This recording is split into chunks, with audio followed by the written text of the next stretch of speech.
में आए, जो गीता कश्यप का पीड़ित परिवार है, आपने उनसे मुलाकात की और उनके द्वारा जो सत्तारूढ़ पार्टी भारतीय जनता पार्टी के विधायक पर आरोप लगे, उसे आप कैसे देखते हैं? हमें ये समझना हो कि जो भारतीय जनता पार्टी है ये पूरी तरह से नाकाम साबित हुई है और जिस तरह से भारतीय जनता पार्टी के नेतागण पिछड़ों पर, दलितों पर जो अन्याय और अत्याचार कर रहे हैं, लगातार ये देखने को मिल रहा है कि किसी न किसी पूरे प्रशासन की सहायता के साथ ये लगातार पिछड़े दलितों और अल्पसंख्यकों के न्याय कर रहे हैं। और जिस तरह यहाँ एक बेटी की जहाँ उसके साथ अभद्र व्यवहार हुआ, उसकी हत्या कर दी गई और जिस तरह पूरे मामले को रफा दफा करने की कोशिश करी और जब फ़ोन किया गया हमारे द्वारा तब जाके एफआईआर लिखी और एफआईआर तो पहले लिख ही नहीं रहे थे, सही बात। और उसके बाद फ़ोन करने के बाद डीएम साहब को तब जाके एफआईआर लिखी और यहाँ का पूरा प्रशासन ये चाह रहा था कि पूरे मामले को साफ कर दिया जाए। और ये यहाँ बिटिया की माँ खड़ी हुई हैं जो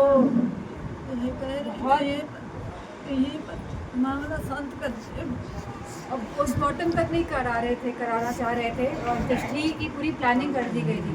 वो तो समाजवादी पार्टी का संगठन और यहाँ के हमारे विधायक पूरी तरह से यहाँ खड़े रहे और लगातार हमारे संपर्क में थे और जिससे पोस्टमार्टम हुआ, पोस्टमार्टम भी 5.5 घंटे में लगभग हुआ। जी जी जी जी जी। और पूरा संगठन और हमारे विधायक और नेतागण यहाँ बैठे रहे जहाँ पोस्टमार्टम हो रहा था और 4.5 घंटे में जब ये पोस्टमार्टम की प्रक्रिया को पूरा किया गया, वहीं उस पोस्टमार्टम की 14 स्लाइडें बनी। जी जी जी जी जी जी। जिस तरीके से आज उत्तर प्रदेश में ऐसी घटनाएं तमाम जगह पे हो हमने रही देखा हाथरस में भी जिस तरह प्रशासन ने बिटिया की रातों रात उनके परिवार जन तक नहीं पहुंच पाए और रातों रात बिटिया को जला दिया गया।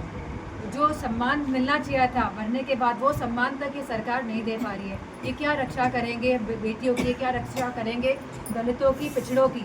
ये खाली दबाने का काम कर सकते हैं और दबाने के माध्यम से ही शासन कर रहे हैं ये लोग। जिस तरीके से इस पीड़ित परिवार की मदद के लिए जैसे ये लोग भटकते हैं, इधर उधर जाते हैं, एफआईआर नहीं हुई है। हम चाहते हैं कि डीएम की इस कार्रवाई करें और जो भी आरोपी है उसको पकड़ें, क्योंकि सब जानते हैं गवाह भी मौजूद हैं और पूरा एक गांव भी जानता है, गवाह भी मौजूद, और डर के मारे गवाह भी गांव में एंटर नहीं कर पा रहे हैं। देखिए स्थितियाँ क्या हैं इस प्रदेश की, इस गांव की, इस हमारे प्रदेश की। इसमें मुख्य आरोपी 3 बनाए पुलिस के द्वारा।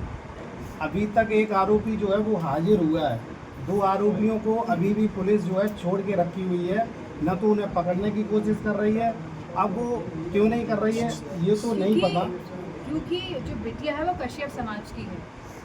हमें समझना होगा कि किस तरह यह सत्तावादी लोग और ये अधिकारी गण सत्ता के साथ मिलकर पिछड़े दलितों पर किस तरह का न्याय कर रहे हैं। हमारी मांग है कि उन तीनों आरोपियों को पकड़ा जाए।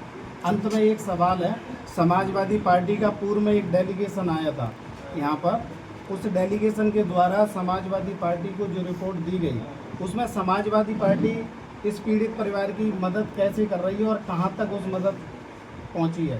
नहीं, हम पूरा केस परस्यू कर रहे हैं, लगातार हम संपर्क में हैं आप लोगों के साथ भी, और प्रशासन को भी बोला है हमने कि इसको पकड़े, और हमारी लगातार मांग रही है कि प्रशासन कड़ी से कड़ी कार्रवाई करके तीनों आरोपियों को पकड़कर जेल में भराव के साथ उनको जेल में। ठीक है, धन्यवाद।